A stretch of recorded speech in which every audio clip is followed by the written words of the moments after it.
Hello dear बच्चों, कैसे हो आप सब। उम्मीद है आप बढ़िया फर्स्ट क्लास होंगे। आज क्लास 9th का साइंस चैप्टर जिसका नाम है force and laws of motion बच्चों, तो वो हम लोग करने जा रहे हैं। ठीक है, और ये फिजिक्स का one of the important chapter है, आप सबको पता ही है। और ये थोड़ा सा डिफिकल्ट होता है, इसको आज आसान बना देंगे हम आपके लिए। ठीक है बेटा जी, चलिए चैप्टर का नाम क्या है, फोर्स।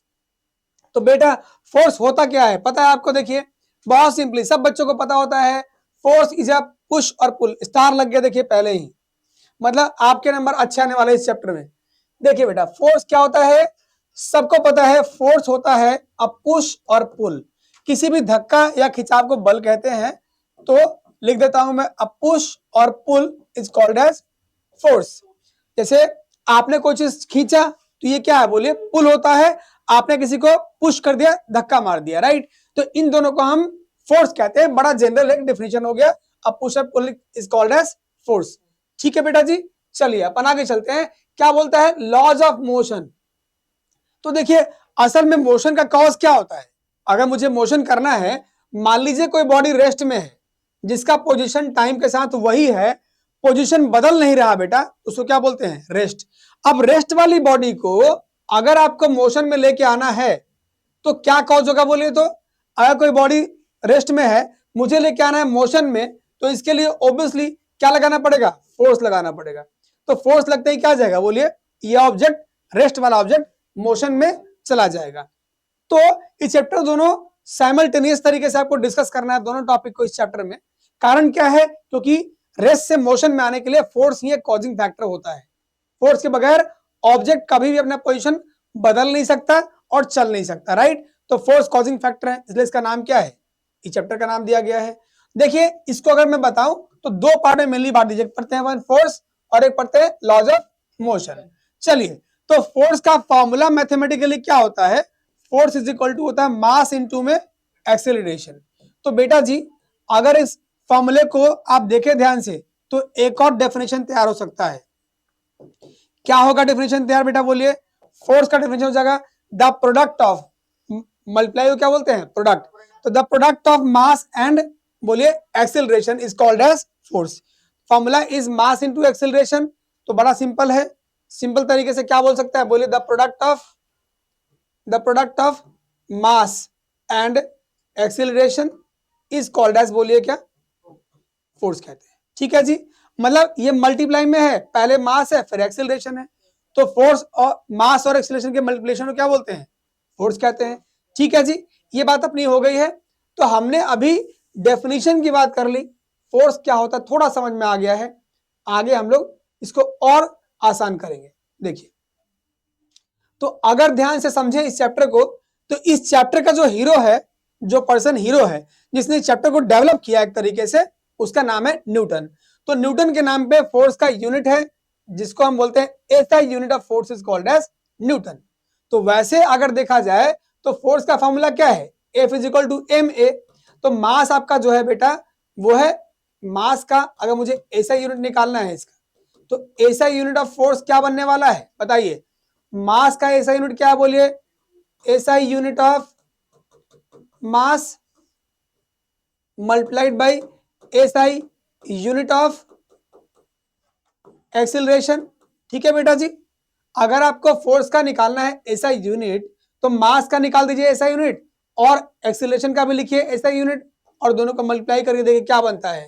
तो मास का होता है एसआई यूनिट केजी होता है बेटा, किलोग्राम। ठीक है, और एक्सेलरेशन का होता है मीटर पर सेकेंड स्क्वायर। ठीक है बेटा, तो ये यूनिट क्या बन गया, kilogram metre per second square, जिसको आप क्या बोलते हैं, न्यूटन कहते हैं।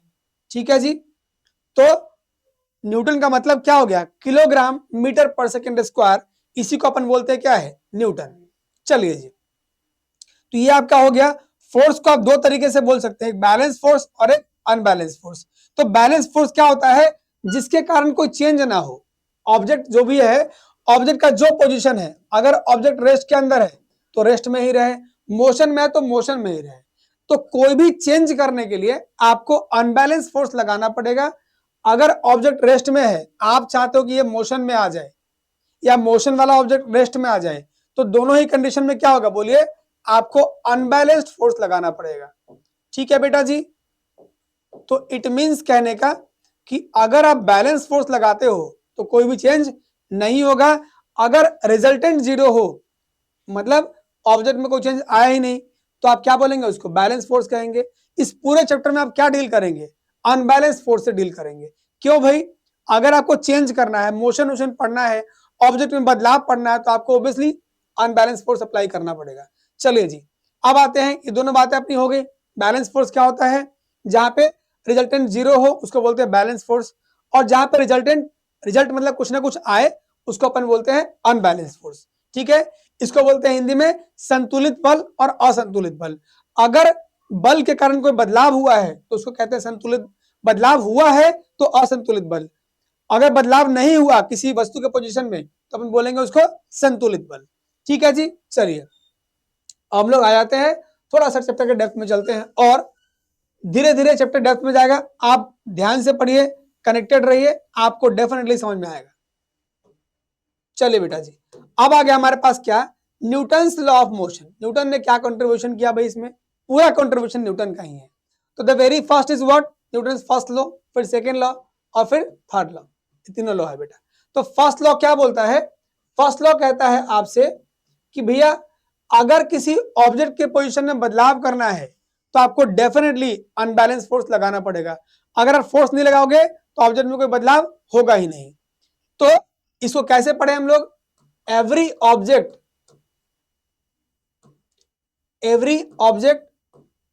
Remains in its state unless and until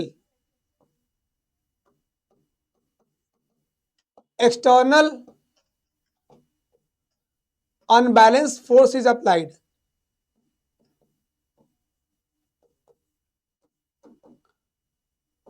तो बेटा जी अगर आपको बदलाव करना है तो आपको अनबैलेंस फोर्स लगाना पड़ेगा। तो हर वस्तु अपने पोजीशन को मेंटेन करती है जब तक कि उस पर आपने कोई अनबैलेंस फोर्स नहीं लगाया है तब तक। ठीक है, ये ऑब्जेक्ट है, मान लीजिए आपने कोई अनबैलेंस फोर्स नहीं लगाया है तो क्या इसके पोजीशन में बदलाव होगा, नहीं होगा। तो अगर इसमें बदलाव करना है तो आपको अनबैलेंस फोर्स लगाना पड़ेगा। ठीक है बेटे, एफ फोर्स और ये अनबैलेंस फोर्स। ठीक है, तो अनबैलेंस फोर्स लगाएंगे तो ऑब्जेक्ट की पोजीशन में बदलाव आ जाएगा। ठीक है बेटा जी, चलिए ये फर्स्ट लॉ था आपका। सेकेंड लॉ क्या है, in very short, second law जो है वो फोर्स का फॉर्मूला देता है F is equal to M A. जो फॉर्मूला आया है बेटे, मैथमेटिकल डेरिवेशन हुआ है, ये कहां से हुआ है, न्यूटन के सेकेंड लॉ से। थर्ड लॉ क्या बोलता है, एक्शन रिएक्शन, एक्शन रिएक्शन। हर ऑब्जेक्ट पे इक्वल एंड अपोजिट रिएक्शन होता है। अगर आपने किसी ऑब्जेक्ट पर फोर्स लगाया है इस पर, तो जितना फोर्स आप लगाएंगे उतना ही फोर्स ये रिवर्ट बैक में देगा। मान लीजिए कोई ऑब्जेक्ट इधर है, इसने फोर्स लगाया इस पे, तो जितना फोर्स इसने इस पे लगाया है उतना ही फोर्स ये इस पे लगाएगा। Direction is opposite only. ठीक है, तो एक्शन रिएक्शन थर्ड लॉ है। न्यूटन का तीसरा नियम क्या बोले बेटे, किसी वस्तु पर जब हम बल लगाते हैं तो क्रिया बल जितना होता है उतना ही प्रतिक्रिया बल होता है, एक्शन रिएक्शन इक्वल होता है। जितना एक्शन करेंगे उतना ही रिएक्शन आएगा। अच्छा, ये रियल लाइफ में भी तो होता है, जितना आपने एक्शन किया है उतना ही रिएक्शन मिलता है। अगर आप किसी से ठीक से बात नहीं करेंगे तो वो भी आपसे ठीक से बात नहीं करेगा, एज सिंपल एज दैट। ठीक है बेटा जी, तो न्यूटन के थर्ड लॉ मोटा मोटा हमने पढ़ लिया है। सेकेंड लॉ का डेरिवेशन है तो उसमें आपको कुछ चीज से और गुजरना पड़ता है। F is equal to M A is the main thing in second law. अच्छा, मोमेंटम पढ़ना है आपको तो P is equal to M V होता है, मास इंटू वेलोसिटी को बोलते क्या है, मोमेंटम कहते हैं। ठीक है जी, इसका ऐसा यूनिट दे रखा है। चलिए चैप्टर हम लोग आगे चलेंगे, आ जाइए।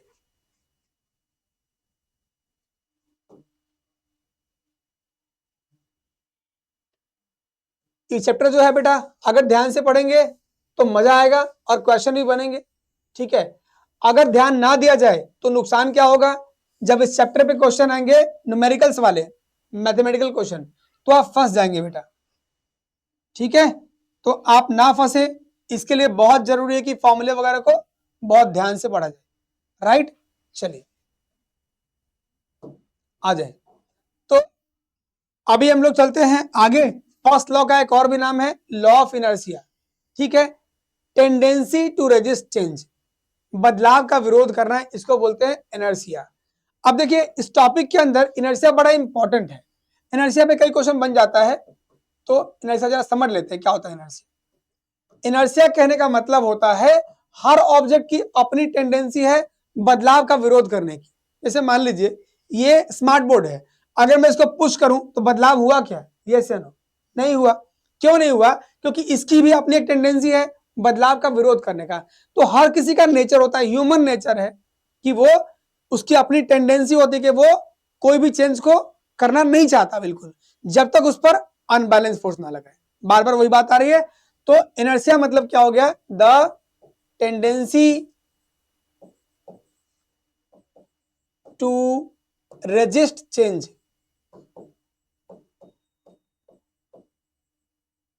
ठीक है, and it is the fundamental property, it is the fundamental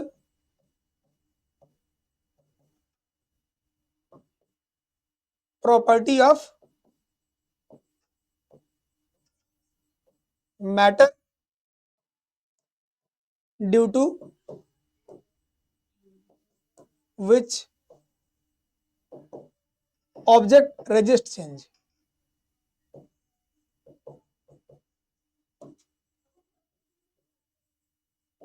ठीक है बेटा जी, देखिए बात को बहुत ध्यान समझें। असल में है क्या बेटा, ये बात थोड़ा समझने वाली है क्या, कि देखिए ये क्या बोले इनर्शिया, एक फंडामेंटल प्रॉपर्टी है मैटर का, जिस कारण जो ऑब्जेक्ट है वो बदलाव का विरोध करता है। तो आपके पास दो डेफिनेशन है, बड़ा शॉर्ट में तो ये रहा टेंडेंसी टू रेजिस्ट चेंज, और नीचे क्या है, उसी बात को थोड़ा मैंने अलग तरीके से लिख दिया आपके लिए। ठीक है, इसको इनर्शिया को हिंदी में कहते हैं जड़त्व। जड़त्व क्या होता है बोल बेटा? जड़त्व होता है वस्तु के प्रतिरोध करने की, मतलब वस्तु बदलाव का विरोध करता है, और इसी को बोलते क्या है? जड़त्व। ठीक है, चलिए, और ये क्या है? एक फंडामेंटल प्रॉपर्टी है, और इसी कारण से असल में देखिए क्या है, जित आपने एक टॉपिक पढ़ा था ना केमिस्ट्री के अंदर, मैटर पढ़ा था बेटा, तो मैटर किसको बोला आपने? जिसमें भी मास होता है उसको क्या बोलते हैं? मैटर। तो मास एंड वॉल्यूम हो तो मैटर बोलते हैं कि नहीं? तो मास जो प्रॉपर्टी है ना, इसी के कारण इनर्शिया आता है। ठीक है, बदलाव का विरोध किस कारण से कर पाता है बोलिए? Only because of inertia. ठीक है, सॉरी मास। अगर मास जितना किसी ऑब्जेक्ट का मास बढ़ाएंगे तो वो इनर्शिया भी उसका बढ़ जाएगा। कैसे बताइए? मास बढ़ेगा तो भारी हो जाएगा, ओके, और जब भारी होगा तो बदलाव का विरोध करेगा। ठीक है, अगर कोई 50 किलो का ऑब्जेक्ट है और एक 5000 केजी का है, तो जो 50 किलो का ऑब्जेक्ट है उसको धक्का मार के आप आसानी से दूर भगा देंगे, पर 5000 केजी का जो ऑब्जेक्ट है उसको भगा सकते हो क्या? यस और नो? नहीं। क्यों बताइए? क्योंकि मास इंक्रीजेज तो इनर्शिया इंक्रीजेज, मतलब कि बदलाव करने की टेंडेंसी भी बढ़ जाएगी। तो मास पे डिपेंड करता है इनर्शिया। ठीक है बेटा, चलिए आ जाइए। तो ये बेसिक बात है जो आप सबको पता लग गया है। आ जाइए, अब चलते हैं अपन आगे।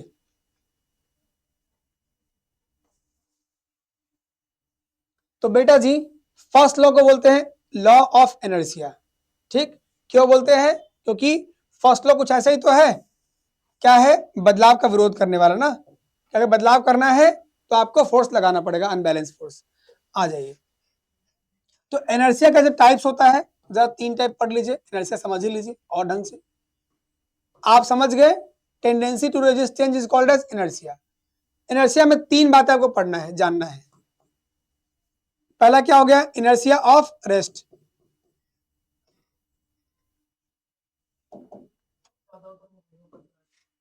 इनर्शिया ऑफ रेस्ट मतलब क्या हो गया? जो ऑब्जेक्ट रेस्ट में है वो रेस्ट में रहना चाहती है, यस और नो? तो अगर मोशन में है तो मोशन में रहना चाहती है। ठीक बेटा, अगर इस पे अनबैलेंस फोर्स नहीं लगता है तो नो अनबैलेंस फोर्स। हमने कोई अनबैलेंस फोर्स नहीं लगाया है तो वो क्या रहेगा? अगर वो रेस्ट में है तो रेस्ट में रहेगा, मोशन में है तो मोशन में रहेगा। तो बात समझिए, अगर इनर्शिया ऑफ रेस्ट क्या बोलता है? रेस्ट वाली बात, बस जो मोशन वाली बात है वो कहां ले जाएंगे? इनर्शिया ऑफ मोशन के अंदर। ठीक है, इनर्शिया ऑफ मोशन। क्या होता है, ये जो मोशन वाला ऑब्जेक्ट है वो मोशन में रहना चाहता है जब तक उस पर फोर्स ना लगाएंगे आप। और डायरेक्शन क्या है, इनर्शिया ऑफ डायरेक्शन, कि भैया जिस डायरेक्शन में ऑब्जेक्ट मूव कर रहा है वो उसी डायरेक्शन में चलना चाहता है, डायरेक्शन बदलना पसंद नहीं है। ठीक है जी, तो बड़ा सिंपल है ना, बोलो। इनर्शिया में अगर रेस्ट की बात है तो रेस्ट में ऑब्जेक्ट है, रेस्ट में रहना चाहती है, ठीक है, जब तक उस पर अनबैलेंस फोर्स ना लगे। अच्छा, इनर्शिया ऑफ मोशन क्या हो गया, अगर ऑब्जेक्ट मोशन में है तो मोशन में ही रहना चाहती है जब तक उस पर अनबैलेंस फोर्स ना लगे। सब में यही ऐड करना है आपको, जो ऑब्जेक्ट जिस डायरेक्शन में चल रहा है, मोशन कर रहा है, वो उसी डायरेक्शन में चलना चाहती है जब तक उस पर अनबैलेंस फोर्स ना लगे। क्लियर है बोल बेटे? तो ये बड़ा सिंपल है, आपको पता होना चाहिए। ठीक है जी, चलिए अब हम लोग आगे आते हैं बेटा। ये हमें समझ में आ गया बात, इनर्शिया क्या होता है। इनर्शिया फंडामेंटल प्रॉपर्टी होता है जो मास पे डिपेंड करता है, करेक्ट? ठीक है जी, चलिए बेटा, तो ये यहां तक बात हो गया। मास के कारण क्या है बोलिए, मेजरमेंट ऑफ इनर्शिया है। बोला था ना बेटा मैंने आपको कि मास के कारण नहीं, बोलिए क्या है, इनर्शिया है। ठीक है, तो न्यूटन थर्ड लॉ में आपको बता दिया मैंने मोटा मोटा क्या होता है, बोलिए एक्शन रिएक्शन। हर एक्शन का इक्वल एंड अपोजिट रिएक्शन होता है। ठीक है जी, for every action there is equal and opposite reaction. मतलब एक ऑब्जेक्ट ए है, दूसरा ऑब्जेक्ट बी है। अब मान लीजिए कि ए ने बी पर एक फोर्स लगाया, एक फोर्स लगाया इसने, तो बी भी क्या लगेगा, ए पे एफ फोर्स लगाएगा। लेकिन डायरेक्शन क्या है, ये अगर मान लेता हूं मैं, इधर क्या है, इधर मेरा है लेफ्ट और इस तरफ है राइट, तो लेफ्ट टू राइट फोर्स लग रहा है अभी। अभी जो बी लगाएगा तो क्या होगा, बोल तो राइट टू लेफ्ट, करेक्ट है, राइट टू लेफ्ट लग रहा है। ये बात समझ में आ रही नहीं है, बोलो आ गई? ठीक है जी, तो ये क्या है, बोलो थर्ड लॉ है। अब आ जाओ आगे चलते हैं। तो पहला तो डेफिनेशन आ गया, it is the force that enables to do work. Force ही है जिस कारण से आप कुछ काम कर पाते हो। टू डू एनीथिंग, इधर वी पुल और पुश, वही बात है ना, पुल और पुश को क्या बोलते हैं, बोल तो फोर्स कहते हैं। पुल क्या होता है, किसी को खींचना, पुश क्या होता है, धक्के मारना। चलिए जी, पहला स्लाइड कंप्लीट हो गया है, आई थिंक आपको यहां तक क्लियर होगा, यस और नो? चलिए आगे चलें।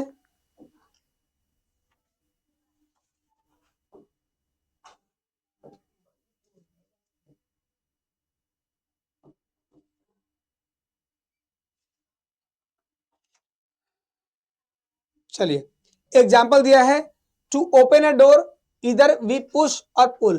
डोर ओपन करने के लिए आपको पुश और पुल करना पड़ता है, पुश और पुल नहीं करोगे तो डोर ओपन नहीं होगा।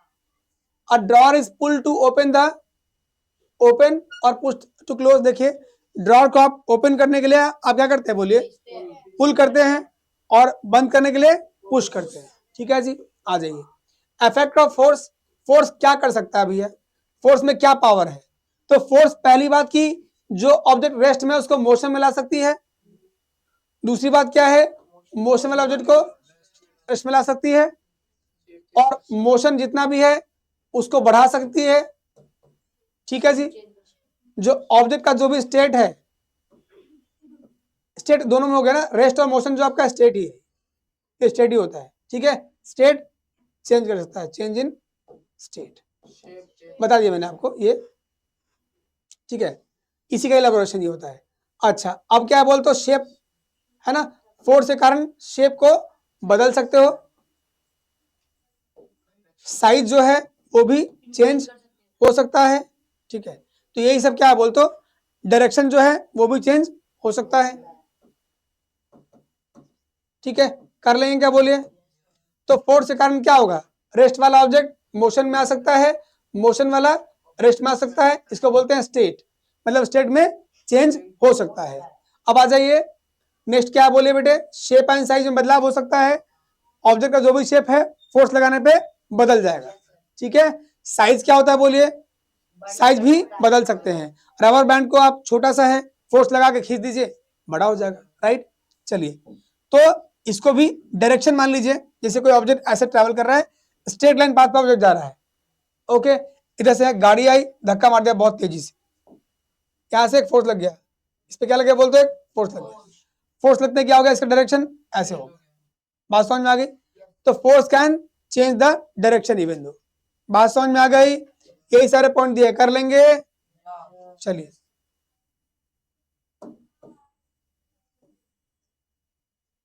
चलिए जी, force are mainly of two types, mainly दो तरह के होते हैं फोर्स, एक बैलेंस फोर्स और एक अनबैलेंस फोर्स। याद है ना, जो चेंज कॉज कर दे वो अनबैलेंस फोर्स, जो बदलाव ला सकता है वो अनबैलेंस फोर्स, जो बदलाव नहीं ला सकता है वो बैलेंस फोर्स। बैलेंस मतलब क्या होता है, मैंने बैलेंस कर लिया, मुझे तो कुछ हुआ ही नहीं, मैंने तो बैलेंस कर लिया, मतलब चेंज ना आए फोर्स के कारण तो वो बैलेंस फोर्स है, चेंज आ गया तो वो अनबैलेंस। करेक्ट है? पढ़िए, the resultant is applied force is equal to zero, जो भी आपने फोर्स अप्लाई किया उसका रिजल्ट जीरो है। आपने मेहनत किया, रिजल्ट नहीं आया, बैलेंस फोर्स है। आप पढ़ाई करें, मान लीजिए खूब मेहनत किया, बढ़िया आपने मेहनत किया, पर रिजल्ट कुछ भी नहीं आया, तो क्या है बोलिए, बैलेंस फोर्स में काउंट होगा, आपकी मेहनत जीरो है। लोग ऐसे ही तो कहते हैं, नहीं कहते क्या? आ जाओ, अनबैलेंस फोर्स लगाना है हमें जिंदगी में भी, ओके, बदलाव करना है ना, तो इंटेलिजेंट बनने के लिए आपको अनबैलेंस फोर्स अप्लाई करना है, जहां पे रिजल्टेंट जीरो हो कि नॉन जीरो, बोल, रिजल्टेंट नॉन जीरो होना चाहिए, ठीक है जी। और बैलेंस फोर्स में क्या होता है, रिजल्टेंट जीरो। तो आप क्या चाहते हो, बैलेंस का अनबैलेंस? वेरी गुड, बदलाव के लिए अनबैलेंस करना है। आ जाइए बेटे, तो ये आपका आई थिंक कॉन्सेप्ट समझ में आपको आ गया है, नहीं आया तो कोई बात नहीं, फिर समझ लेंगे बाद में, ठीक है जी। इस चैप्टर में पूरे जगह क्या है बोल तो फोर्स ही घूमता है, आप ध्यान देते चलिए, समझ में आता रहेगा, नहीं आएगा कोई बात, आगे आ जाएगा, बी पॉजिटिव, ठीक है। हाँ, कोरोना पॉजिटिव नहीं होना, जमाना गया वैसे में तो। चलो जी बेटे, आ जाइए बेटे, ये सब बातें बेकार की है, जो हमने पढ़ लिया समझ में आ गया वो काफी है, ठीक है, उसी पे है ये। अब आ जाइए बेटा जी, देखिए सारा चैप्टर इसी पे है, अनबैलेंस फोर्स। तो देखिए जो आप पढ़ चुके हैं ना बेटा पहले, उसी पे देखिए है कि अनबैलेंस फोर्स क्या कर सकता है, ठीक है। अनबैलेंस फोर्स कैन डू, क्या कर सकता है भैया, पहला पढ़ो, मूव अ स्टेशनरी ऑब्जेक्ट, बड़ा एक नया वर्ड आ गया, स्टेशनरी ऑब्जेक्ट, जो ऑब्जेक्ट रेस्ट में हो उसे क्या बोलते हैं, देख फिजिक्स के अंदर या साइंस के अंदर कुछ नए नए वर्ड्स आएंगे जो आपको कुछ सिखाने के लिए होता है, तो स्टेशनरी वर्ड इस्तेमाल होता है फिजिक्स के अंदर, मतलब क्या हुआ बोल तो, object at rest is called as stationary object. Correct है बेटा, बोलिए। तो क्या मूव अ स्टेशनरी ऑब्जेक्ट ठीक है क्या, अनबैलेंस फोर्स लगने से जो ऑब्जेक्ट रेस्ट में है, स्टेशनरी ऑब्जेक्ट है, मूव कर सकता है, ये सर नो, ट्रू और फॉल्स, ट्रू और फॉल्स, ट्रू। आ जाइए, इंक्रीज द स्पीड, बढ़ सकता है स्पीड क्या, भाई मान लीजिए कोई चलता हुआ ऑब्जेक्ट है, उसको पीछे से बहुत जोर से धक्का मार दे तो और तेज चलेगा ना बेटा, चलिए। या कोई गाड़ी चल रही है, एक्सीलेटर और तेज कर दिया गया तो क्या होगा बोलते, स्पीड और बढ़ जाएगी। एक्सीलेटर क्या, फोर्स तो लगा रहे हो आप, यस, तो फोर्स के लगाने से ऑब्जेक्ट का स्पीड बढ़ सकता है, घट भी सकता है, घट भी सकता है, डोंट वरी, ठीक है। ब्रेक क्या होता है बोल तो, एक फोर्स है, निगेटिव फोर्स होता है, इसको लगाने से क्या होता है बोलते, स्पीड घट जाती है। आइए, स्टॉप अ मूविंग ऑब्जेक्ट, सही बात है, ऑब्जेक्ट मूव कर रहा है, फोर्स लगा दे, धक्का मार दे, बिल्कुल कतई ब्रेक लगा दे, वहीं के वहीं फ्रीज हो जाएगी, ये सर नो। चलिए, तो force can stop a moving object, correct है। आ जाइए, change the shape and size of the object, जो आप पहले पढ़ के आओ ना, सारा पॉइंट वही है, कर सकते हो कि नहीं बोल। तो क्वेश्चन अगर लल्लू सा क्वेश्चन आया तो क्या आएगा, write the difference between balance and unbalance force, या define balance and unbalance force, कर लो क्या। चलो जी, बड़ा सिंपल है ना। आ जाइए, अब क्या बोलते बेटे, लॉज ऑफ गैलीलियो, गैलीलियो एक साइंटिस्ट थे जिन्होंने बड़ा स्टार्टिंग में कुछ बात करी थी बहुत इंपॉर्टेंट, ठीक है, तो उसको भी समझना है। आ जाइए, क्या बोला गैलीलियो ने, देख, Galileo was the first to say the object move with a constant speed when no force acts on the them. Galileo ने कहा कि देखो भैया ऐसा है, अगर कोई ऑब्जेक्ट मूव कर रहा है ना, ऑब्जेक्ट अगर मूव कर रहा है मतलब मोशन में है, तो मोशन में ही रहेगा वो, एक पर्टिकुलर स्पीड से मोशन में है तो उसी स्पीड से वो मोशन में कंटिन्यू करेगा रहेगा, ठीक है, वो रुकेगा नहीं। तो फर्स्ट लॉ एक्चुअली गैलीलियो का ही दिया हुआ है। ये बात सबसे पहले किसने करी बोल तो गैलीलियो ने, ठीक है। तो गैलीलियो ने कहा था कि अगर ऑब्जेक्ट मोशन में है, जितनी स्पीड से चल रहा है वो उतनी स्पीड से चलता रहेगा, उस पर आप कोई फोर्स मत लगाइए, ठीक है। गैलीलियो की बात मैंने मान ली। अब तुम मेरी बात का जवाब दो, क्या एक साइकिल चल रहा है रोड पे, एक साइकिल चल रहा है रोड पे, तो चलती हुई साइकिल मैंने पैडल वैडल मार दिया, बढ़िया चलने लग गया, अब मैंने उसको छोड़ दिया तो साइकिल मोशन में तो आ गया। जितनी स्पीड से मोशन में साइकिल आ गया है, क्या उतनी स्पीड चलता रहेगा, ये सर नो? क्यों बता? अगर वो रुक गया तो गैलीलियो की बात गलत हो जाएगी, ये सर नो? तो साइकिल चलती हुई साइकिल में पैडल मार दिया, अब मैं कोई फोर्स नहीं लगा रहा, साइकिल चलेगा रुकेगा बोलो? क्यों बता? बस ओके। यस, फ्रिक्शन क्या है बोलता कि निगेटिव फोर्स।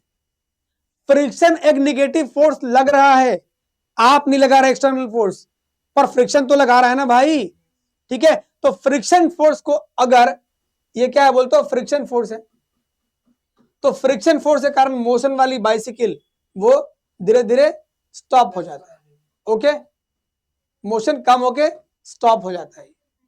किस कारण से बोल बेटा? जस्ट बिकॉज ऑफ बोलो फ्रिक्शन फोर्स। तो फ्रिक्शन फोर्स के कारण ही ऑब्जेक्ट जो मोशन में था वो रेस्ट में आ गया है। बात समझ में आ गई? तो गैलीलियो गलत नहीं है। अगर कुछ ऐसा करो कि मान लेते हैं एक ऐसा प्लेस है जहां पे कोई एक्सटर्नल फोर्स नहीं, कुछ भी नहीं है, अब गए और साइकिल चला दिया है, ये मान ले साइकिल है, इस पे बैठ गए तुम लोग, तो बैठ गए, ठीक है, और चला दिया साइकिल और अभी चलता रहेगा, ये सर नो? उतने ही फोर्स से चलता रहेगा, चलता रहेगा, चलता रहेगा, चलता रहेगा। क्यों होता है? यहाँ पे नो एक्सटर्नल फोर्स, कोई भी एक्सटर्नल फोर्स नहीं है, कुछ भी नहीं है, मतलब फ्रिक्शन भी नहीं है, कोई ह्यूमन भी लगाने के लिए नहीं है, कोई एक्सटर्नल एजेंट नहीं है जो फोर्स लगा सकता। करेक्ट है बोल बेटे? स्पेस के अंदर जब कोई सैटेलाइट घूमता है मान ले, तो अपनी स्पीड से वो घूमता रहता है, बता क्यों? वहां पे कोई अगर एक्सटर्नल फोर्स नहीं है मान ले, तो वो घूमता रहेगा, कोई दिक्कत ही नहीं है। जब आप धरती पे चलते हो, दौड़ते हो, तो आपके अगेंस्ट बहुत सारा फोर्स लग रहा है, आप तो लगा रहे हो, मोशन बढ़ाने के लिए फोर्स लगा रहे हो, फ्रिक्शन फोर्स काम कर रहा है, एयर प्रेशर काम कर रहा है ना, ग्रेविटेशन फोर्स लग रहा है, तो कई सारा फोर्स साइमल्टेनियस तरीके से एक्ट करता है बॉडी पे। इसी कारण से वो अगर मोशन से रेस्ट में आता है, मतलब हर जगह applicable at all the places, अगर ऑब्जेक्ट में चेंज आ रहा है, उसके पोजीशन में बदलाव आ रहा है, मतलब कोई ना कोई एक्सटर्नल फोर्स, अनबैलेंस्ड फोर्स जरूर है वहां पर।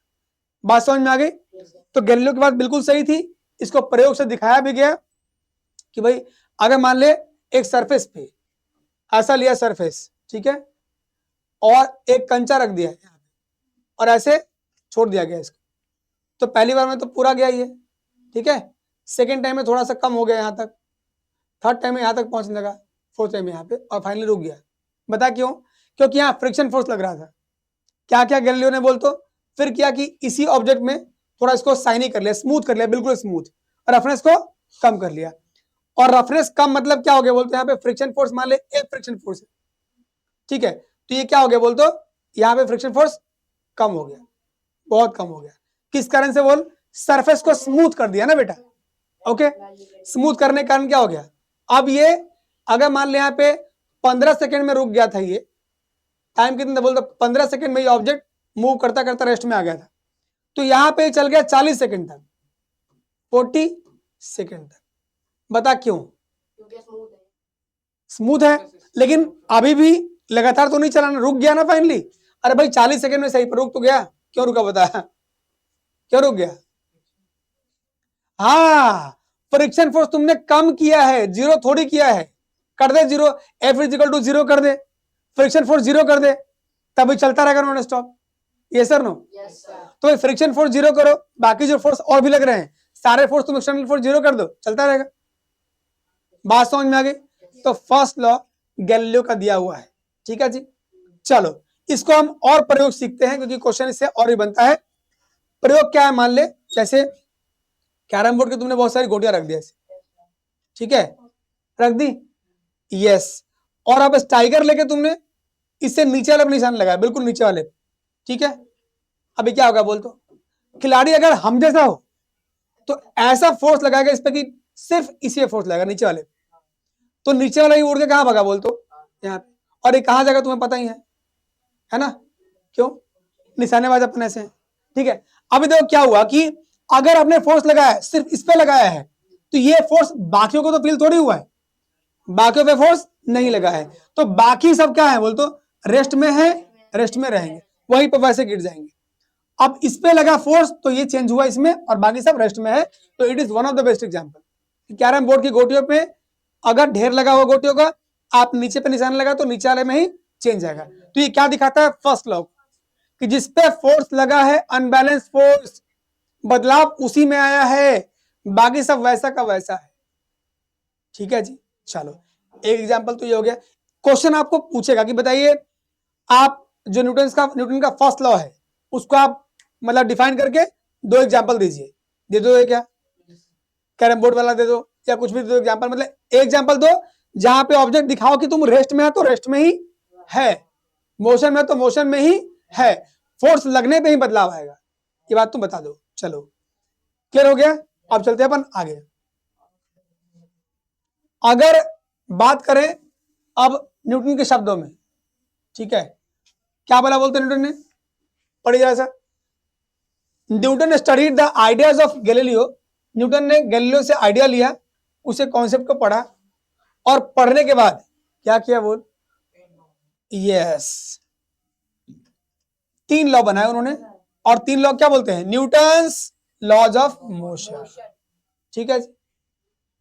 तो फर्स्ट लॉ था गैलीलियो का नियम, क्या था बोल तो बेटा, क्या था बोल तो, फर्स्ट लॉ पढ़ेंगे सारे बच्चे ध्यान से, देखिए क्या बोला है, if any object in the पर state of rest it will remain in rest until an external force is applied. तो एक्सटर्नल फोर्स कौन सा है, ये अनबैलेंस की बात हो रही है, अनबैलेंस्ड एक्सटर्नल फोर्स की बात हो रही है, क्लियर है बोल बेटे। चलिए similarly the object is in uniform motion, देखो बेटा ऐसा है, ये गाना तुम्हें याद नहीं करना, क्या करना है बोल, समझना है और खुद से लिखना है कि रेस्ट वाला रेस्ट में, मोशन वाला मोशन में, या फिर चेंज इन स्टेट तभी होगा जब एक्सटर्नल अनबैलेंस फोर्स अप्लाई होगा, करेक्ट है बोल बेटा।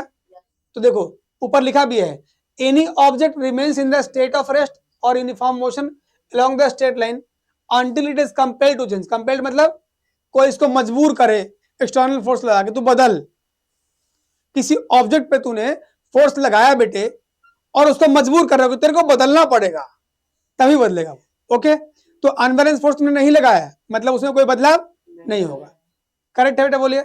बस अब चलते हैं नेक्स्ट स्लाइड में आ जाते हैं। तो फर्स्ट लॉ का एवरीडे में एग्जांपल बहुत सारा है, वो करते हैं। देख एक बात बता, तुझे मम्मी ने कभी बोला है कि बेटा जा मैट झाड़ के ले आ, मैट बहुत गंदा हो गया फटाफट जा झाड़ के ले आ, बोला है क्या? तो इमेजिन करो मैट में क्या चिपका हुआ है, डस्ट, ठीक है। अब तुमने मैट को ऐसे उठाया और डंडे से तुम पीट रहे हो ऐसे, तुम्हारे पीटने से क्या हुआ बोलते बेटे, मैट पे चोट लगा ना, मैट पे क्या लगा, अनबैलेंस फोर्स।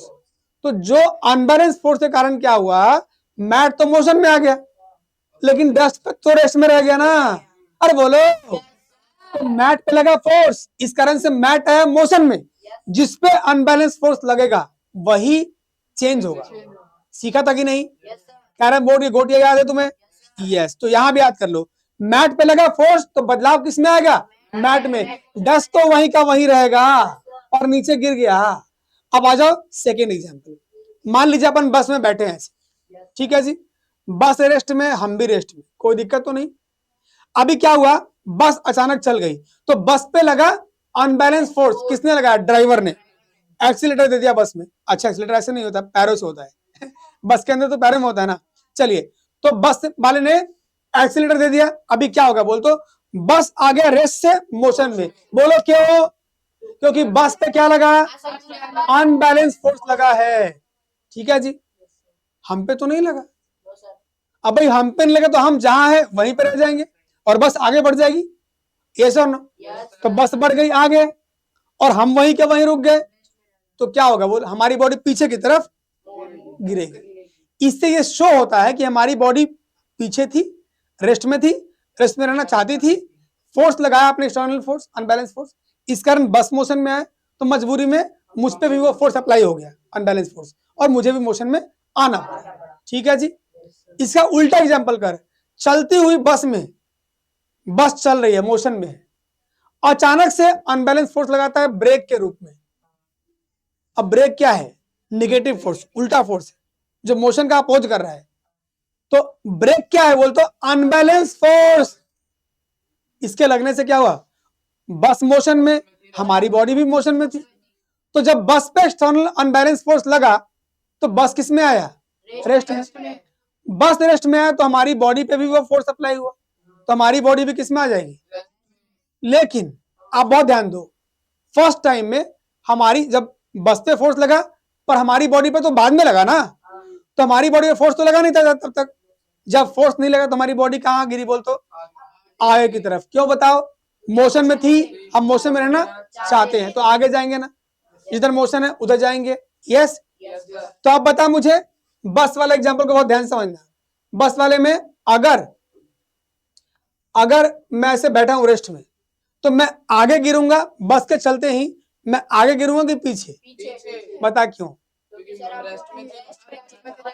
जी एग्जैक्टली। और चलती हुई बस में तुम बस मोशन में गिरोगे, आगे गिरोगे पीछे गिरोगे, बताओ क्यों? बता, मोशन में थे। ये बहुत बढ़िया, आपको समझ में आ गया है। ऐसे कई सारे एग्जाम्पल लिखे हैं, तो ऐसे ऐसे बहुत सारे एग्जाम्पल इसमें लिखे पड़े हैं जो आपको पढ़ना है, इस पे क्वेश्चन आ सकता है। ठीक है बेटे, वैसे अभी खोपड़ी में बात बैठ गई है, आप खुद का एग्जाम्पल भी लिख सकते हो। ठीक है, आप क्वेश्चन पूछते कि बताओ मैट को पीटने से डस्ट पार्टिकल कैसे बाहर निकलता है, बता दोगे? ठीक है जी, मुझे उम्मीद है बता दोगे आप। आइए चलिए बेटा जी, अब आते हैं हम लोग।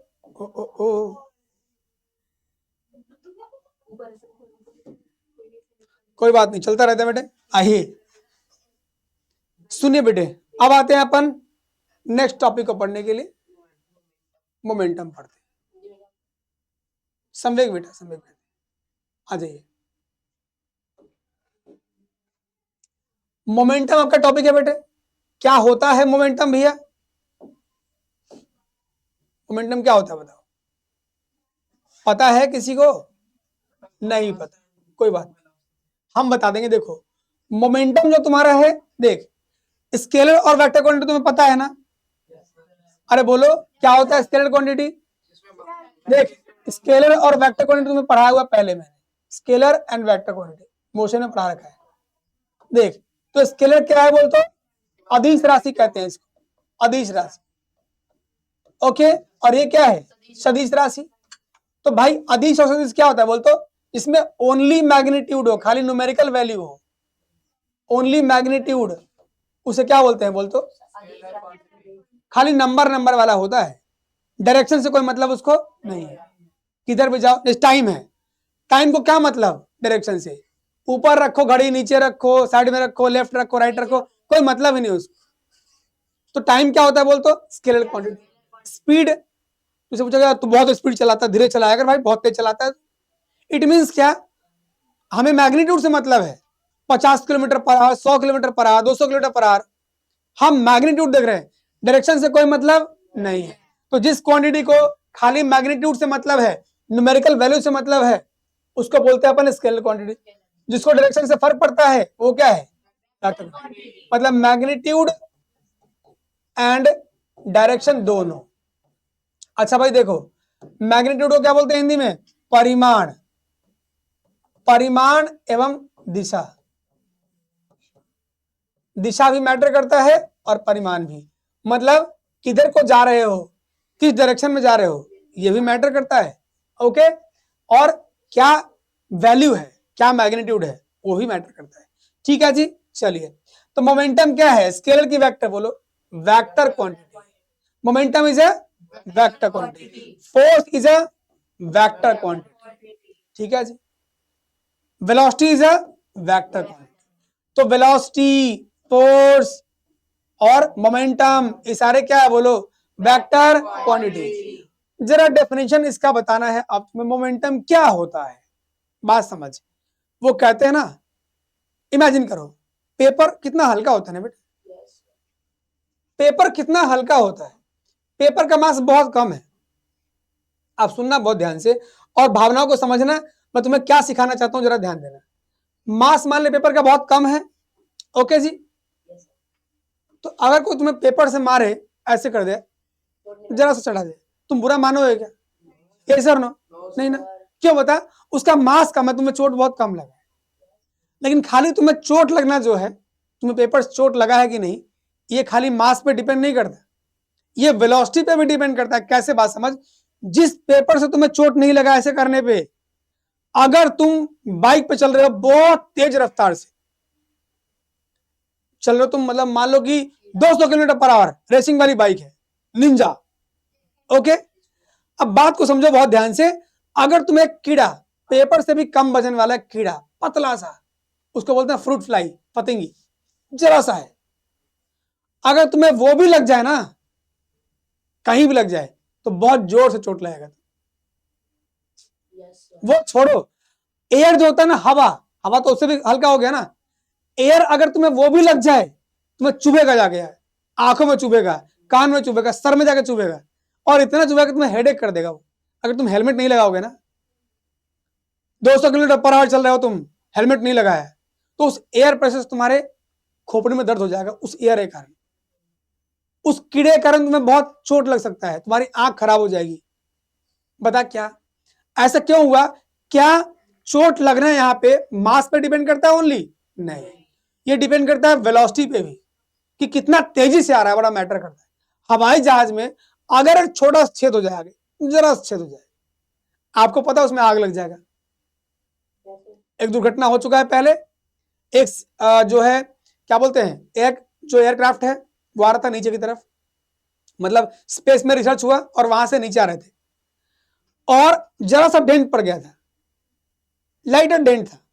उस डेंट के कारण उसमें आग लग गया, जमीन पे पहुंचने से पहले महज 5 मिनट पहले उसमें आग लग गया।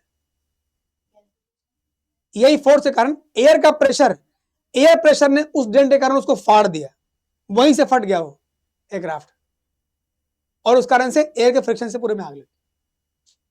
आप समझ रहे हो कितना, मतलब जिसकी कोई, मतलब अगर देखोगे एयर का कितना कम मास होता है ना, पूरे बैलून में भर दो आप, और मास करोगे तो 2 ग्राम 4 ग्राम 10 ग्राम बैलून के अंदर, ओके, 50 ग्राम मान लो। तो जरा सा एयर कितना हार्म कर सकता है, बिकॉज एयर में मास तो है ही, साथ में वेलोसिटी भी बहुत मैटर करता है। तो आज आपको सिखाने के लिए मैं जो आया हूं मोमेंटम, इसका 2 बात है। इसमें क्वेश्चन बनता है कि जब हम कैच करते हैं, तो कैच करते हुए हमें, अगर मैं सीधा ऐसे बॉल आया, मैंने ऐसे कैच किया, तो मेरे हाथ को हार्म ऐसे होगा ज्यादा कम। आपने देखो जो खिलाड़ी है खतरनाक वाले, वो ऐसे पीछे खींचता है, तो बताओ क्यों? कि तुम्हें आगे मालूम चलेगा कि उनको पता है कि यहां मास और वेलोसिटी भी काम कर रहा है, तो वेलोसिटी को कम करने के लिए मुझे टाइम बढ़ाना है और धीरे धीरे वेलोसिटी को 0 करना है। तो ये मैं आपको आगे और सिखाऊंगा। फिलहाल समझिए कि किसी कोई तेजी से चल रहा है ऑब्जेक्ट, उसका मास और वेलोसिटी दोनों मिलके इफेक्ट करता है। ओके जी, तो मोमेंटम क्या होता है बोल तो? फॉर्मूला समझना, पी से दिखाते हैं मोमेंटम को, momentum is equal to mass into में वेलोसिटी, यही फॉर्मूला है, बोलो बेटा। ये वेक्टर क्वांटिटी के ऊपर एरो लगा देना, यहां भी एरो लगा देना, ठीक है जी। तो देखो डिफाइन कैसे करोगे बोलते बेटा, मोमेंटम इज द, ये क्या है, मल्टीप्लाई का क्या बोलते हैं फिजिक्स में? प्रोडक्ट बोलते हैं। मल्टीप्लाई को बोलते हैं प्रोडक्ट। किसका प्रोडक्ट है भाई? बोल तो भाई, बोलो जी। द प्रोडक्ट ऑफ,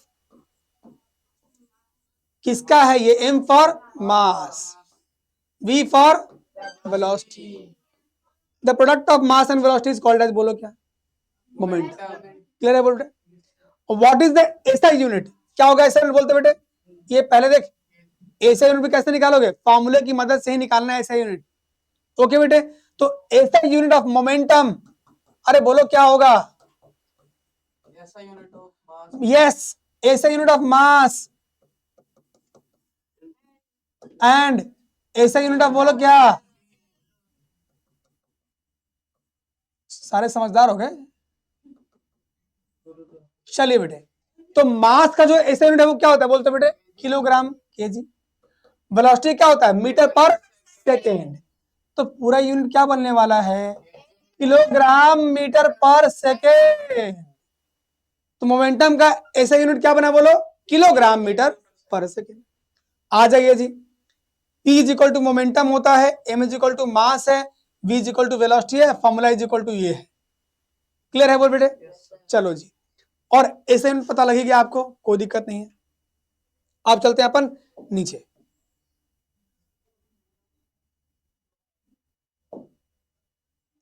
तो बेटा यहां तक बात क्लियर है आपको?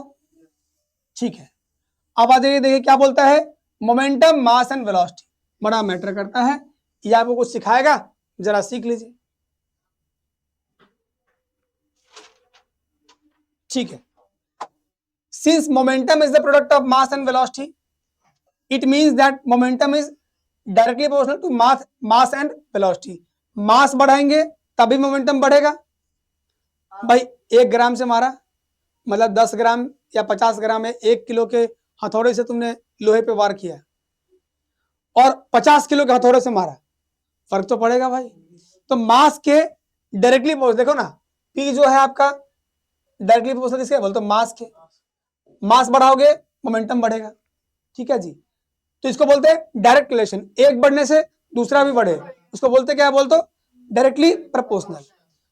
ऐसे वेलोसिटी भी है, वेलोसिटी बढ़ेगा मोमेंटम बढ़ेगा। तो कैसे पता लगाते हैं डायरेक्टली है कि इनडायरेक्टली है? देखो, बात को बहुत ध्यान समझना, तुम्हें समझ में आ जाएगा कि कैसे पता लगाए कि डायरेक्ट प्रोपोर्शनल है कि इनवर्सली है। सुनो बेटा, देखो असल में फॉर्मूले को बहुत ध्यान से देखो। नीचे में 1 है, ये सुनो, एम के नीचे क्या छुपा हुआ है? 1, और वी के नीचे क्या बोल तो? पी के नीचे क्या बोल? 1। कोई समस्या तो नहीं? अगर ऊपर वाले क्वांटिटी को ऊपर से कंपेयर करना है तो डायरेक्टली प्रोपोर्शनल, नीचे वाले को कंपेयर करना है तो इनवर्सली प्रोपोर्शनल। देख, मोमेंटम ऊपर है तो मोमेंटम बढ़ेगा अगर मास बढ़ाओगे तो। ठीक है, ऊपर ही क्वांटिटी है ना, तो ऊपर वाले से मोमेंटम क्या होगा? Directly proportional. अगर कोई क्वांटिटी नीचे होता तो यस, इनवर्सली प्रोपोर्शनल। करेक्ट है बोलिए बेटा? चलिए, तो this means that if a lighter and heavier object are moving with the बोलो with the same velocity, the heavier object will have more momentum and lighter one। देखो अब बात को समझो बहुत ध्यान से, क्या बोला आपको कि अगर मान लीजिए कि 2 ऑब्जेक्ट है, दोनों की वेलोसिटी सेम है पर मास अलग अलग है, एक भारी है और एक हल्का है। ऐसे समझते हैं इसको कि मान लेते हैं मेरे पास कि एक सुई है और एक तलवार है, दोनों सेम वेलोसिटी से मूव कर रहा है। ओके, सेम वेलोसिटी से मूव कर रहा है। अब बता मोमेंटम अधिक किसका होगा, सुई का कि तलवार का? बोलो क्यों? तलवार का मास ज्यादा है और अधिक मास है तो अधिक वो हार्म भी कर सकता है। करेक्ट? चलो, if object is moving with a greater velocity, इस पर वेलोसिटी बढ़ा दिया और मास सेम है, तो वेलोसिटी बढ़ने के कारण जिसका वेलोसिटी अधिक उसका मोमेंटम भी अधिक होगा। तो सिंगल कंपेयर किया है, कोई दिक्कत नहीं है, फालतू बातें कर रहा है। चलिए, ये पॉइंट पढ़िए, पढ़ो ध्यान से। आपको जो सिखाया था बेटा वही पॉइंट है, पढ़ो क्या लिखा है कि यूजुअली रोड एक्सीडेंट्स प्रूव मोर फैटल। सड़क की जो घटना है ना, बहुत जानलेवा घटना होती है। क्यों बताओ? Because of high speed. High speed के कारण क्या होता है बोल तो? सड़क दुर्घटना बहुत जानलेवा हो जाता है। और क्योंकि देखो उसका मोशन स्पीड बहुत ज्यादा है ना, वेलोसिटी बहुत ज्यादा होता है, इस कारण से बचने के चांस कम हो जाते हैं। गाड़ियों में तो एयर बैग भी होता है बेटा, बचाने के लिए कि तुम्हें मास से हार्म ना हो। भाई ड्राइवर सीट पे लगा होता है एयर बैग, तो एक्सीडेंट होते हैं क्या होता है? एयर बैग खुल जाता है, एयर बैग खुल गया तुम बच भी जाओगे, लेकिन वेलोसिटी का क्या करोगे? अगर तुम तेज चला रहे हो, बिल्कुल 200 किलोमीटर पर आवर है, तो क्या होगा बोलते? वेलोसिटी तुम कौन बचाएगा? भाई वेलोसिटी चल रहा है, इसके कारण क्या होगा बोलते? वहां तो मोमेंटम काम कर रहा है ना, मास से तो तुम बच जाओगे, मान लेता हूं मास से तुम बच गए, पर वेलोसिटी से तुम कुछ नहीं कर पाओगे, मोमेंटम वहां ऐड कर रहा है ना, मास साथ वेलोसिटी भी लगा हुआ, तो वेलोसिटी के कारण तुम जो एक्सीडेंट होता है ना वो फैटल इसलिए है बिकॉज ऑफ हाई स्पीड। तो क्या बोलते हैं भाई? स्पीड को काबू में रखना चाहिए। ठीक है जी, चलिए आगे बढ़िए। This happens because vehicle running with high speed has higher momentum. अगर कोई गाड़ी है उसकी स्पीड बढ़ गई तो मोमेंटम भी बढ़ जाएगा। यहाँ पे स्पीड का मतलब वेलोसिटी है बेटा, परेशान ना होना। फॉर्मूला क्या है इसका, P equal to M B, ये वेलोसिटी है। तो वेलोसिटी को कॉमनली कई बार बोलचाल की भाषा में हम स्पीड भी कह देते हैं। क्लियर है? चलिए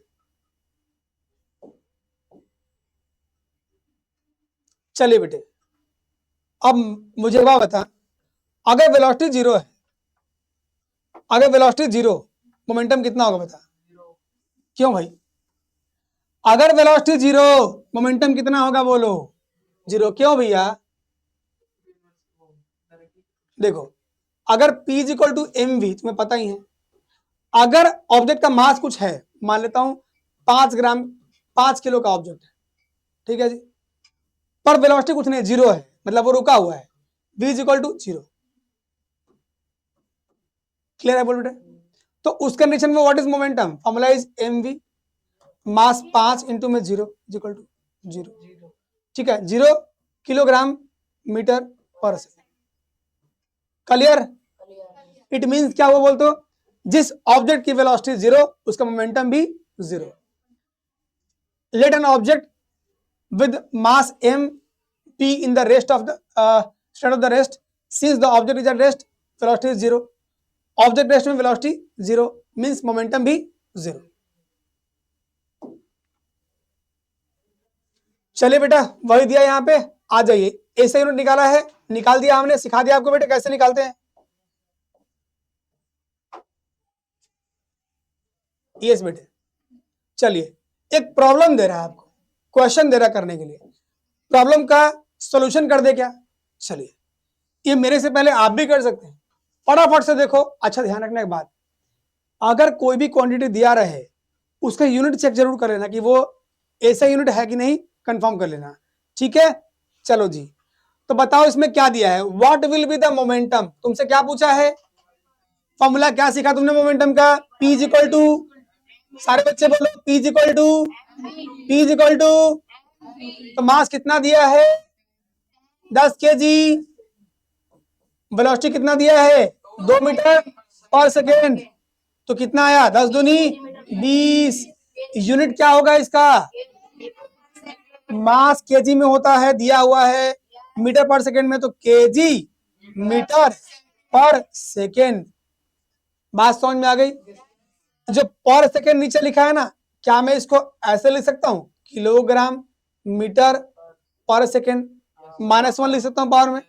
ठीक है, तो ये भी पर सेकेंड में, देखो नीचे 1 है ना, इस पे 1 है, जब ऊपर ले जाओगे ना इसको तो क्या बन जाएगा? पावर माइनस में। क्लियर है बेटे? चलिए, तो इस प्रॉब्लम को तो आपने सॉल्व कर दिया, लेकिन क्या अगला प्रॉब्लम सॉल्व कर पाओगे? चलो let's try the second question. ठीक है, इस चैप्टर में जितना डेप्थ में चलेंगे आपको मजा आता रहेगा। आइए जी, सेकेंड क्वेश्चन की धज्जियां उड़ा दीजिए जी। क्या कह रहा है आपसे, बोलिए, पढ़िए। Mass of a goods lorry is 4000 kg। Yes, solve करते हैं, तो mass is equal to 4000 kilogram. Okay जी, आ जाइए। और इस पे लोड कितना है बोलते बेटे? मास ऑफ, ये तो मास ऑफ एल कह देता हूं, और ये है गुड्स, ठीक है, is equal to 2000 KG. Okay जी, तो टोटल मास कितना होगा बोलते बेटे? 24,000 kg। Total mass is equal to 24,000 rupees है, केजी है। Wow. If a lorry is moving with a velocity of 2 metre per second, मतलब वेलोसिटी कितना दिया बोलो? 2 मीटर पर सेकेंड। हमसे चाहता क्या है ये? मोमेंटम। तो क्या चाह रहा है बोलते बेटे? मोमेंटम। तो P equal to M V, formula सबको पता है। मास बोल कितना है टोटल मास? अरे बोलो, 24,000 केजी। वेलोसिटी कितना है बोलो? 2 मीटर पर सेकेंड 42, 24 इंटू में 2 कितना होता है 48,000 किलोग्राम मीटर पर सेकेंड। सबको आ गया? चलिए जी, तो इस तरीके से क्वेश्चन आप कर सकते हैं। मेरे साथ साथ लिखते हुए पढ़ते हुए चलिए, अलग से टाइम करने के लिए मैं बिल्कुल नहीं दूंगा, ध्यान रखिएगा। ठीक है बेटा, आ जाओ। चलिए आंसर सेम है, मैच करिए बेटा, आंसर इज सेम।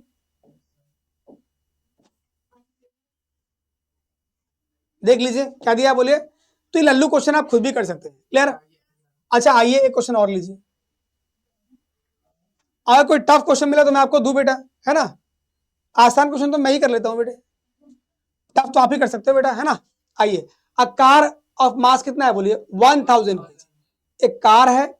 चलो मैं एक सवाल है आपसे कि अभी लास्ट क्वेश्चन में मैंने दोनों मास को जोड़ा क्यों, पूरा मास क्यों लिया बोल?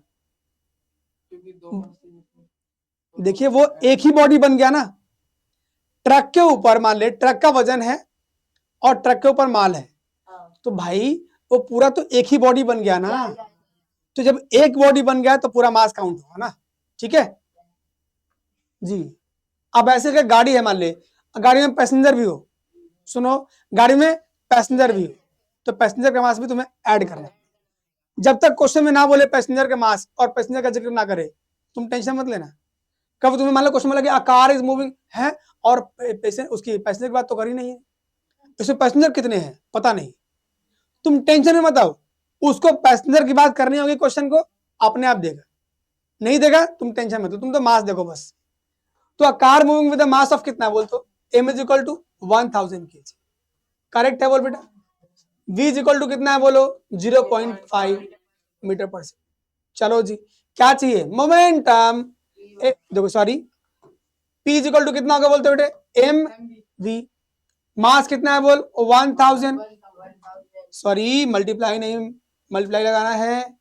और देख वेलोसिटी कितना है 0.5, पॉइंट के बदले नीचे 1, पॉइंट के बाद एक अंक है, एक जीरो बिठा, एक जीरो से एक जीरो खत्म, तो कितना हो गया 100 इंटू में 5, 500 केजी मीटर पर सेकेंड। आ गया क्या?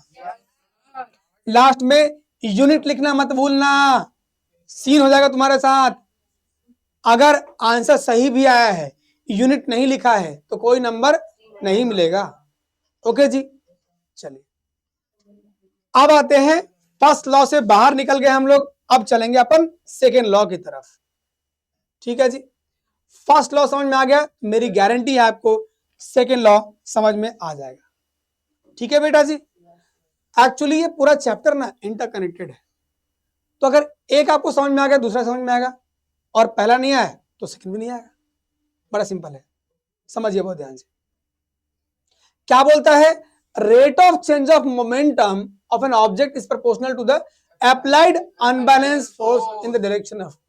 देख भैया ये तो तुम्हें याद करना पड़ेगा, इसका कोई सोल्यूशन नहीं है, और मैं तुम्हें इतना कहूंगा इस बात को बहुत ध्यान से पढ़ो। क्या बोला है, rate of change of momentum, तो दो बात यहां पे, एक है रेट और एक है बोल चेंज।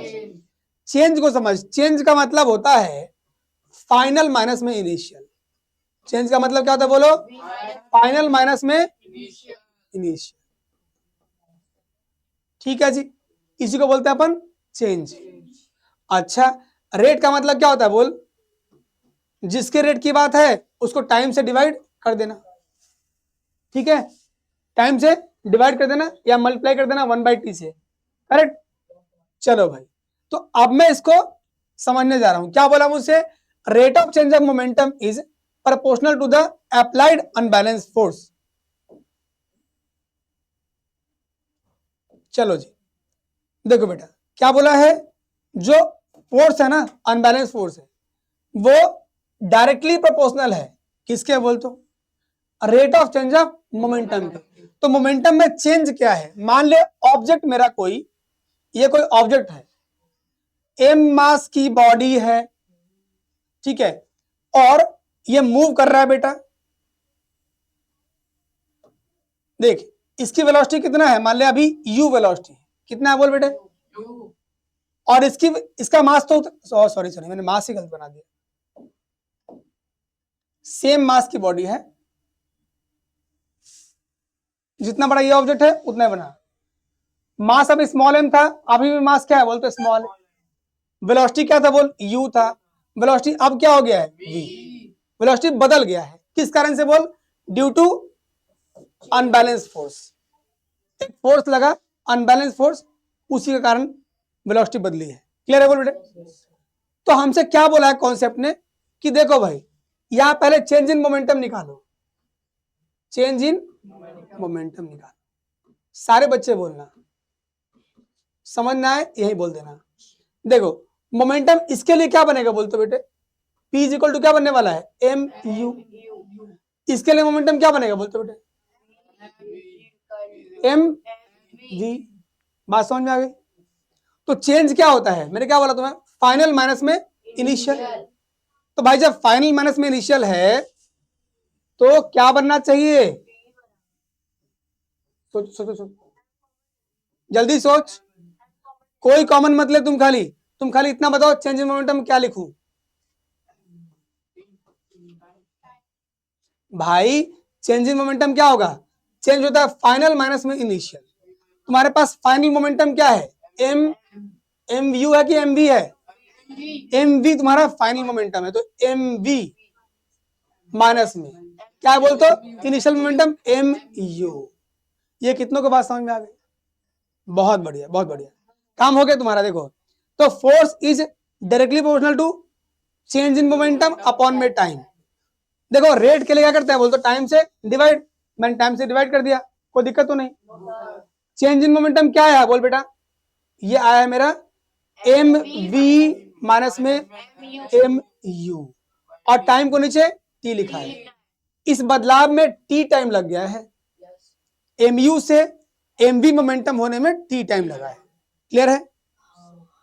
अब बात को समझो, संवेग है ये बेटा, टॉपिक क्या है बोल तो, संवेग की बात चल रही है। तो संवेग में परिवर्तन की दर, जो बल है, मतलब हिंदी में बल जो है वो संवेग में परिवर्तन की दर के समानुपाती होता है। क्लियर है। तो संवेग में परिवर्तन क्या है, एम वी माइनस में एम यू अपॉन में टी। करेक्ट है भाई। अब आ जाओ, एम कॉमन ले सकते हैं क्या, अरे ऑब्जेक्ट का मास तो सेम ही है, वेलोसिटी तो बदली है। चलिए तो भाई एम कॉमन ले लिया, ये क्या बच गया, v माइनस में u, और नीचे क्या है बोल तो t है। अगर तुम्हें थोड़ा बहुत याद हो तो मोशन में पढ़ा होगा, acceleration is equal to change in velocity, change in velocity upon में टाइम, ये सर नो। तो वेलोसिटी मान ले u था और v बन गया t टाइम में, तो चेंज इन वेलोसिटी कितना हुआ, v माइनस में u, और नीचे टाइम t तो है ही। तो a is equal to acceleration is equal to त्वरण इज इक्वल टू बोल velocity, yes, final velocity minus में इनिशियल वेलोसिटी अपॉन में टाइम। करेक्ट है। तो अब यहां ध्यान से देखो, क्या मैं इसको सारे बच्चे v माइनस में u अपॉन में t को a कर सकता हूं क्या, तो क्या बन जाएगा, लेकिन बेटा प्रोपोर्शनल साइन है तो प्रोपोर्शनल ही लेके चलना, इक्वल टू मत लगाना। ठीक है। तो अभी तुम्हारा रिजल्ट क्या है, F proportional to M A. ये बात भेजे में बैठे कि नहीं बोलो। चलिए अगर बैठ गई तो F proportional to M A मैंने लिख दिया साफ सुथरा। क्लियर है भाई। अब बात को बहुत ध्यान से समझो, प्रोपोर्शनलिटी साइन को इक्वल टू में बदलने के लिए किसी कांस्टेंट से मल्टीप्लाई करना पड़ता है। ध्यान दे लो, एक नई बात तुम सीख रहे हो, हर जगह काम में आएगा। प्रोपोर्शनलिटी साइन को इक्वल टू में बदलने के लिए किसी कांस्टेंट से मल्टीप्लाई करना पड़ता है। क्लियर। तो एफ इज इक्वल टू क्या बना है, के एम ए। के क्या है बोल तो, प्रोपोर्शनलिटी कांस्टेंट। प्रोपोर्शनल से कांस्टेंट बनाने के लिए, सॉरी, प्रोपोर्शनल को इक्वल टू बनाने के लिए इस कांस्टेंट से मल्टीप्लाई किया गया है। तो k इज इक्वल टू, के तुम्हारा एक कांस्टेंट है और इस कांस्टेंट का एक वैल्यू पुट कर लेते हैं 1। क्या बोलते हो? 1 तो क्या बन जाएगा? F is equal to 1 into में एम ए, क्या बनेगा? एम ए ही तो आएगा। तो F is equal to M A, तुम्हारा फॉर्मूला तैयार हो गया है। क्लियर है बोल बेटे? चलिए, तो ये है डेरिवेशन न्यूटन के सेकेंड लॉ का। तो देखो याद करो, फर्स्ट लॉ क्या है? जो वस्तु दैट, सीधा बोल, लॉ ऑफ इनर्शिया होता है। Law of inertia, inertia word बोलते तुम्हारा काम हो। इनर्शिया क्या है? ऑब्जेक्ट अपने स्टेट में रहता है, रेस्ट में है, रेस्ट में रहे, मोशन में, मोशन में। तो लॉ ऑफ इनर्शिया क्या है बोलते हो? न्यूटन का फर्स्ट लॉ। और न्यूटन कहां से इंस्पायर हुआ था बोलो? गैलीलियो से। ये एक्चुअली किसकी बात थी? गैलीलियो की। उसी को न्यूटन ने क्या किया बोलो? मॉडिफाई, मतलब उसी बातों को अपने तरीके से कह दिया। तो फर्स्ट लॉ का क्रेडिट मिलता है किसको बोलते हो? गैलीलियो मिस्टर को। गैलीलियो। ठीक है, बहुत मानते वो भी। अब आ जाइए बेटा, सेकेंड लॉ इसका खुद का है, जो इसने डिराइव किया बढ़िया तरीके से और आपको सिखाया उसी की मदद से। क्लियर है बोल बेटे? तो इसको आप कॉपी में करें, जरूर करें, ये क्वेश्चन आपका आ सकता है और आगे इस पे पूरा चैप्टर है। ठीक है जी, जल्दी कर लीजिए, फटाफट से करिए, video pause.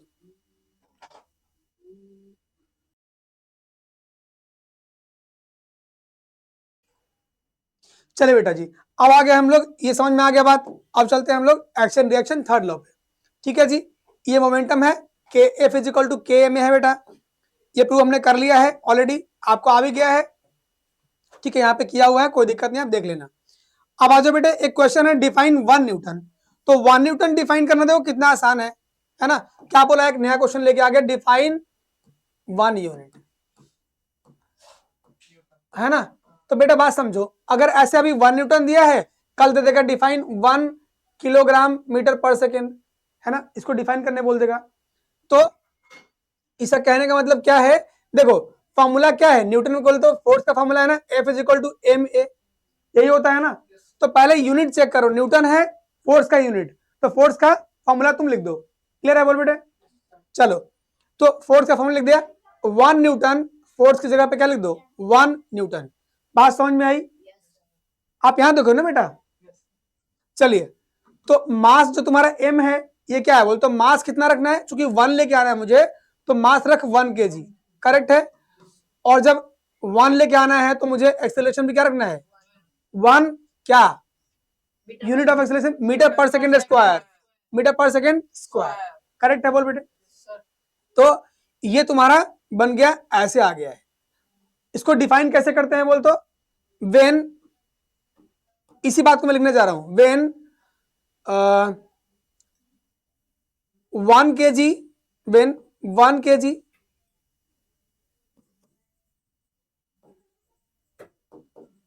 object has acceleration 1 meter per second square,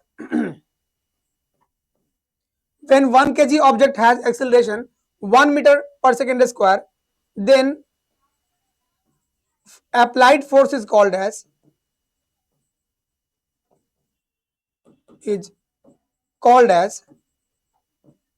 1 Newton. बात को समझ, देख क्या है बोल? तो ये 1 kg मास की तो है, when 1 kg mass object, 1 kg mass object कर ले, जब 1 kg का मास है ऑब्जेक्ट का और वो 1 metre per second square momentum से मूव कर रहा है, ठीक है?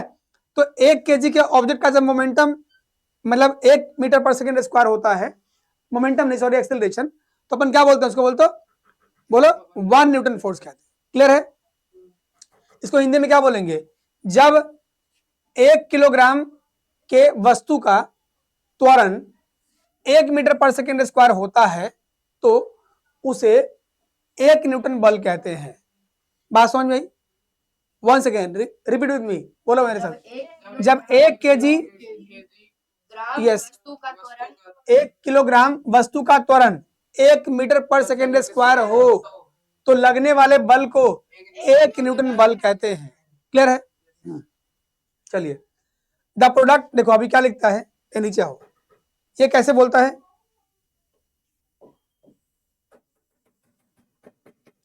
पढ़ो क्या लिखा है, बोलते बेटे। When acceleration of 1 metre square is seen, when acceleration of 1 meter per second square is seen in a body of mass 1 kg, then force applied is called as 1 Newton. इससे कोई फर्क नहीं पड़ता, आप तो अपना लिखो, ऐसे लिख के और खुद का कर दो कि अगर 1 kg मास का ऑब्जेक्ट, उसका एक्सेलरेशन कितना होता है 1 मीटर पर सेकेंड स्क्वायर, तो उस फोर्स को क्या बोलते हैं 1 न्यूटन। करेक्ट है, बोलो आ जाइए। आया, चलिए proof of Newton's first law from second law. देखो क्या बोला है, बोल मतलब आप देखो ये क्वेश्चन इंपॉर्टेंट है, यहाँ पे न्यूटन के फर्स्ट लॉ का प्रूफ देना है आपको सेकेंड लॉ से, ठीक है। अब मुझे एक बात बता, न्यूटन का फर्स्ट लॉ क्या था, अनबैलेंस फोर्स अप्लाई ना हो तो ऑब्जेक्ट अपने स्टेट से उस जिस स्टेट में है उसी में रहेगा। करेक्ट है, बोल बेटे। चलो, तो अगर F इज इक्वल टू 0 है, देखो first law state that if external force F is equal to 0 then a moving body keeps moving with the same velocity. जो ऑब्जेक्ट मूव कर रहा है वो उसी वेलोसिटी से मूव करता रहेगा और जो रेस्ट में है वो रेस्ट में रहेगा। क्लियर है, बोल बेटे। चलो देखो, तो उसी बात को यहां पे हम आ गए हैं प्रूव करने के लिए। तो मेरे पास देखो फर्स्ट तरीका क्या है, पहला क्या बोला है, F इज इक्वल टू 0, थोड़ा जूम करो इसको भी करो।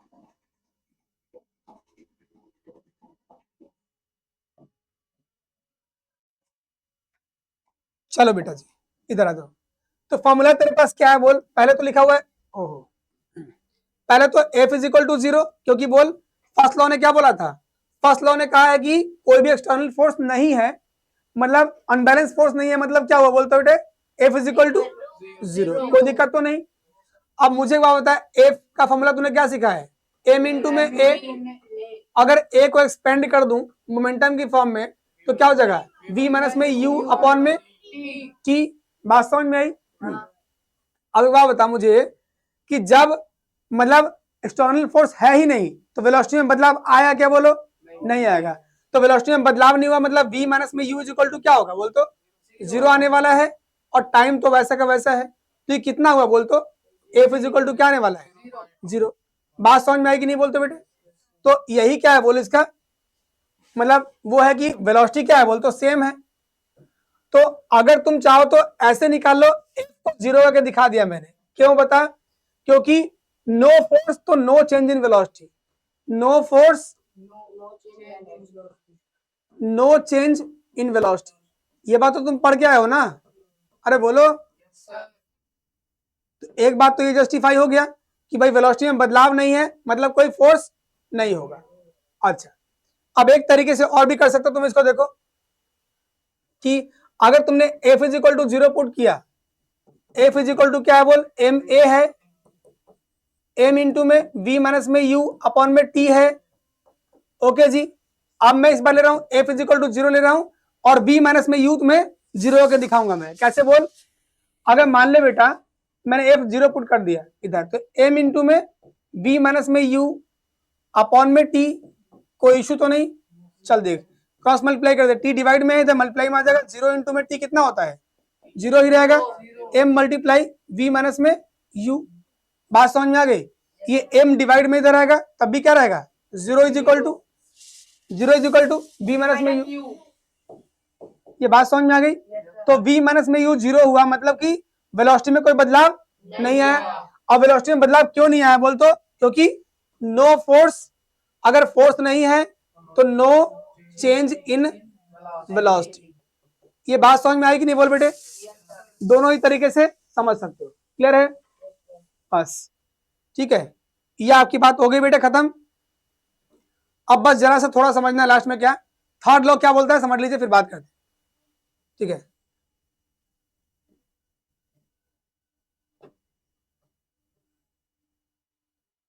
थर्ड लॉ बहुत सिंपल है, every object has equal and opposite reaction.